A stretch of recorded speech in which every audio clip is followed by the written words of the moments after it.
Noémie Vira, c'est de la confiture, oui, mais avec des légumes. Oui, c'est une sorte de chutney français, donc pour rehausser le fromage et la charcuterie. Avec nous en plateau, deux copines, deux Alsaciennes, Marion Gianelli. Bonjour. Bonjour. Margot Millet, bonjour. Vous Bonjour. avez cofondé la première marque de confiture aux légumes Made in France. Donc Pauline, c'est pour Paulette et Jacqueline, c'est vos deux grand-mères respectives avec qui vous concoctiez, lorsque vous étiez petite, des confitures aux légumes. Alors qu'est-ce que vous nous avez amené en plateau ce matin? On vous a ramené toutes nos saveurs. Donc on a par exemple poivron, graines de Je moutarde. suis sur poivron et graines de moutarde. Je vous confirme qu'à 6h15, c'est délicieux. Moi, je suis sur fenouil et gingembre. Ça passe crème, sans problème. Il manque un petit peu de fromage de chèvre. Moi, j'ai et un patate plateau douce. Fromage charcuterie. Ah ouais. Là, vous serez au top. On a oignon curry, aubergine cannelle, fenouil et gingembre ou patate douce vanille au petit déjeuner. Avec... Effectivement, ça manque un peu de Et la charcuterie. dernière, c'est fenouil gingembre. Exactement, celle qui se marie très bien avec du poisson. Voilà, c'est celle que j'ai pris. C'est vrai que ça manque d'une petite sole. Mais bon, après, ça va être difficile.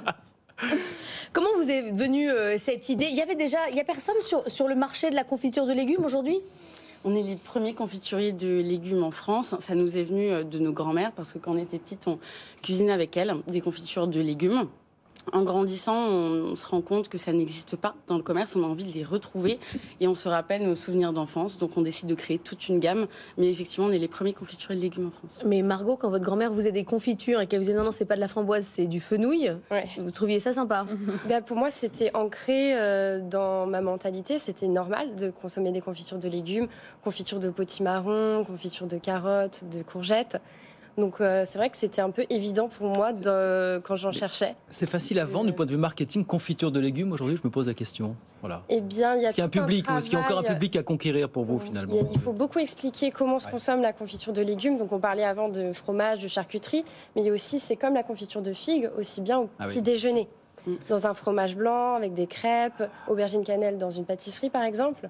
Donc il y a tous ces exemples de dégustation. Anthony, il est pas prêt, je sens. Non, pour le il alors là, non, là vous avez atteint ma limite. Parce que autant avec le fromage et la charcuterie, je suis nickel, mais alors on tartine au petit déjeuner, je suis vraiment pas sûr quoi. Là, je sais pas. Mais Où est-ce que vous distribuez du coup pour convaincre des gens comme Anthony?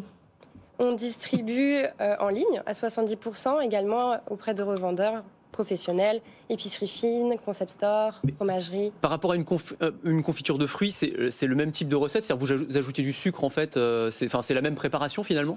Alors il y a eu de longs mois de recherche et développement pour pouvoir adapter la recette avec des légumes. Il y a 30% de sucre en moins que dans une confiture traditionnelle, jusqu'à 80% de légumes. Ça reste une confiture sucrée, au goût sucré, pour certains palais qui apprécient au petit déjeuner et à l'apéritif. On est quand même sur quasiment 7 € le pot de 160 grammes, donc c'est quand même assez cher pour une confiture classique. Donc épicerie fine produit quand même de luxe. On est sur des matières premières qui sont premium. On n'a que le légume, l'épice et le sucre. Tout est français. Donc c'était très important de créer un produit qui est français. Donc évidemment, le légume français, le sucre français a un prix. On est actuellement aussi bio. Donc effectivement, on a le juste prix pour cette confiture.